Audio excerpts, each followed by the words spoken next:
Farei o desenho do molde desta modelo apenas com o uso do lápis dermatográfico e do paquímetro. Arraste a ponta do lápis nas laterais internas do paquímetro. Em seguida, meça a distância entre as sobrancelhas de sua cliente, respeitando o início que possui mais pelos. E não se esqueça que a distância mínima entre elas é de 2 centímetros. Quanto ao comprimento, meça a sobrancelha mais longa e replique a medida na sobrancelha mais curta. Quanto ao ponto alto, você pode ajustar com a fórmula já ensinada anteriormente. Comprimento dividido por 2 mais 1 centímetro. Ou seguir o ponto alto natural de sua cliente, caso não seja falhada ou desproporcional.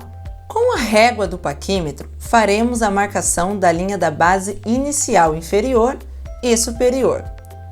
Da mesma forma, marcaremos a linha do ponto alto, sempre optando pela sobrancelha mais alta para podermos esculpir fios na sobrancelha mais baixa e amenizar a diferença. Neste caso, notamos uma sobrancelha mais alta do que a outra. Bom, tendo todas as medidas, vamos agora desenhar um molde com um lápis bem apontado. Assim, faremos manualmente o molde para em seguida mostrar e explicar a proposta de correção e preenchimento para a nossa cliente. Com o molde pronto, podemos notar que a sobrancelha esquerda é mais alta e precisaremos corrigir com preenchimento na base inferior. Já na sobrancelha direita, que é mais baixa, iremos esculpir fios na base superior e remover uma fileira de fios naturais da base inferior, para amenizar a diferença entre elas. Mas a remoção dos pelos excedentes serão feitos somente no final do procedimento, para aproveitarmos ao máximo os fios naturais que ela possui. Para anestesiar, opto sempre por pomadas tópicas com 4% de lidocaína.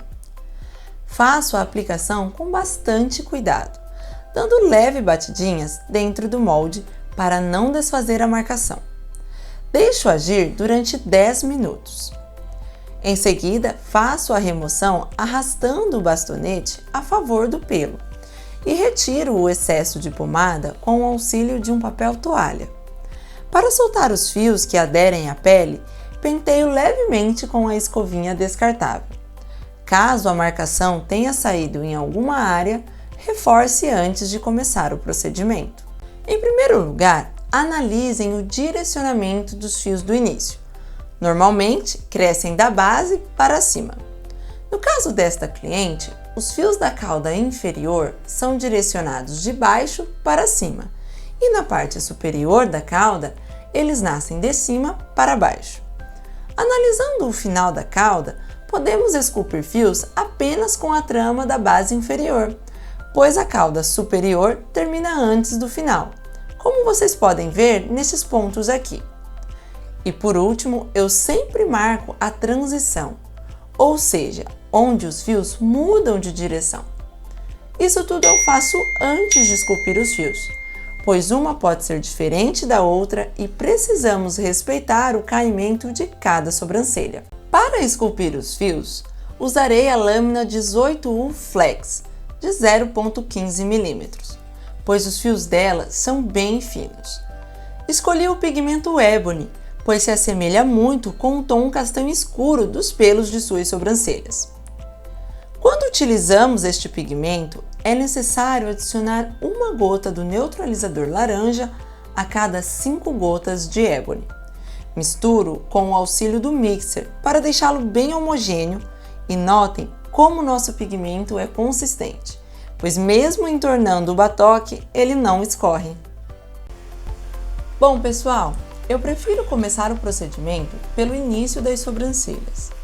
Escolha o estilo de arquitetura conforme os próprios fios da cliente, respeitando seu direcionamento e estrutura. Durante a execução, uma dica valiosa é coletar pouco pigmento na ponta da lâmina, para que ao esculpir os fios a tinta não espalhe, dificultando sua visibilidade. Fique atento também para esticar a pele de sua cliente em 3 pontos, pois isso fará com que a lâmina deslize facilmente na pele e você precisa exercer menos pressão, garantindo um resultado delicado e uma cicatrização sem expansão. Vamos fazer agora o fio de transição e a região da cauda superior. O fio de transição precisa tocar o molde e descer levemente para indicar a mudança de direção dos fios do início para os fios da cauda. Na cauda, me atento em esculpir os fios imitando o caimento e direção dos fios reais de minha cliente.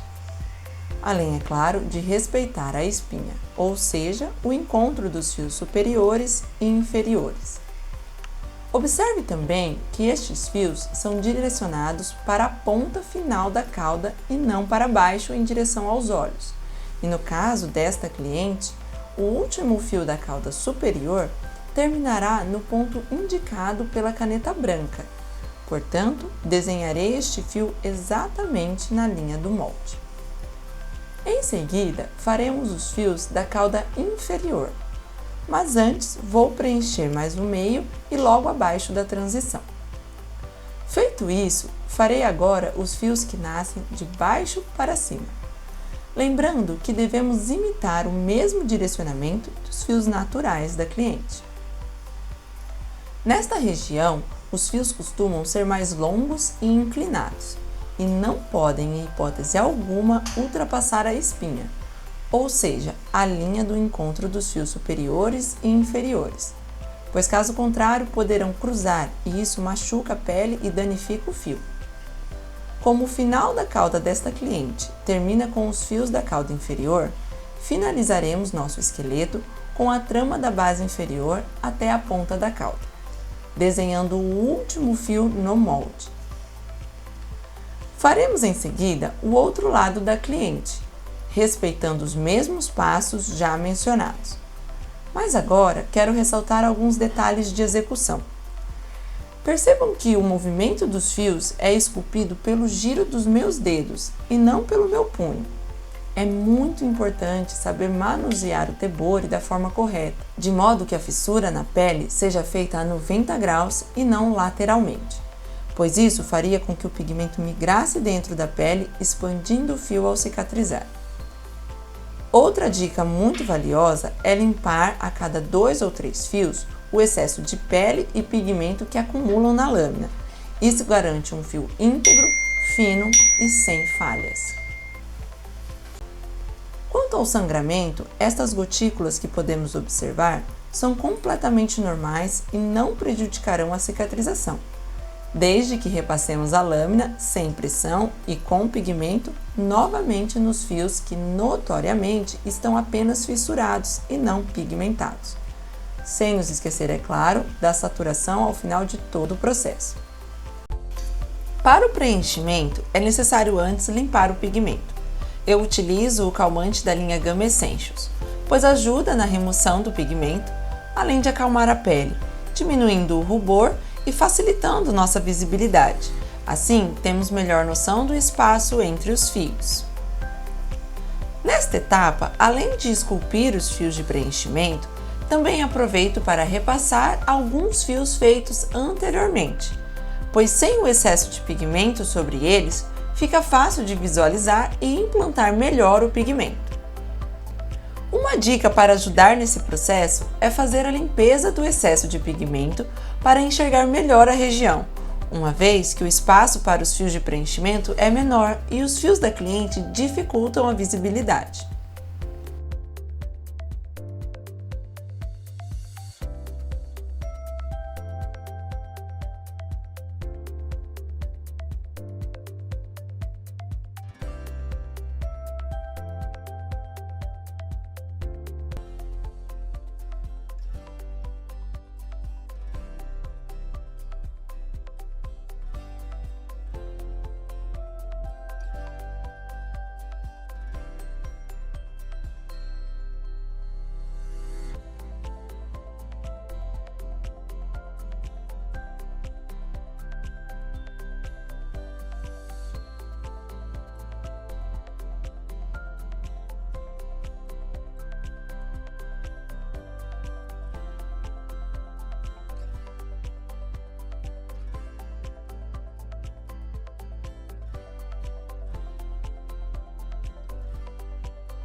Para o acabamento final, desenho fios curtos e mais retos, para causar um efeito desconectado e ao mesmo tempo mais realista. Lembrando que estes fios eu não repasso, pois a ideia é que sejam mais finos e discretos, semelhantes à lanugem.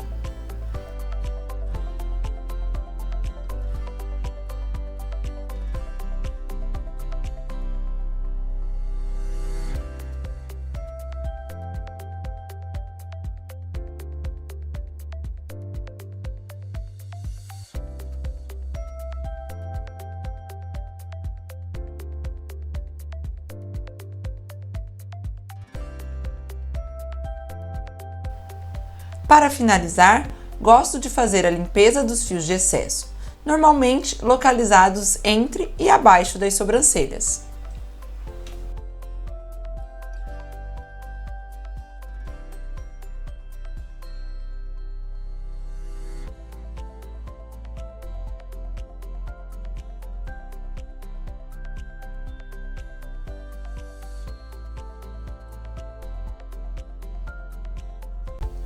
O momento da saturação é muito importante para a aderência e penetração do pigmento na pele. Espalho por toda a sobrancelha, friccionando com o auxílio de um bastonete. Deixo nesse processo por 5 minutos e depois faço a limpeza. Para remover o excesso de pigmento, utilizo a espuma de limpeza da linha Gum Essentials. Espalho com leveza e movimentos circulares.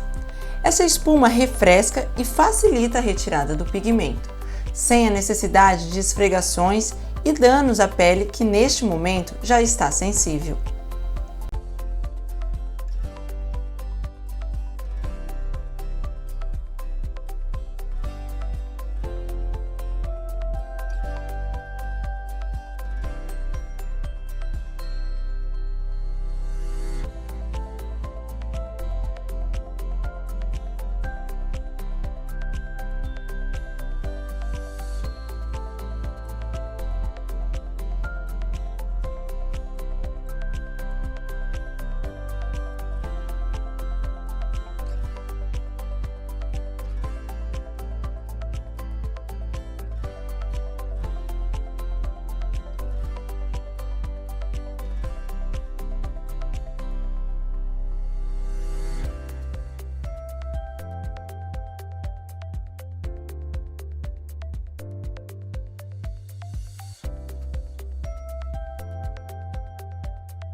Para iniciar, uso o esfoliante preparatório da Gum Essentials, com o objetivo de homogeneizar a textura da pele, além, é claro, de remover a camada de células mortas. Aplico suavemente com movimentos de vai e vem ou circulares. Em seguida, removo o excesso de produto com a loção higienizante também da Gum Essentials, que além da limpeza profunda, tem ação adstringente, que deixa a pele mais sequinha, sem oleosidade e impurezas.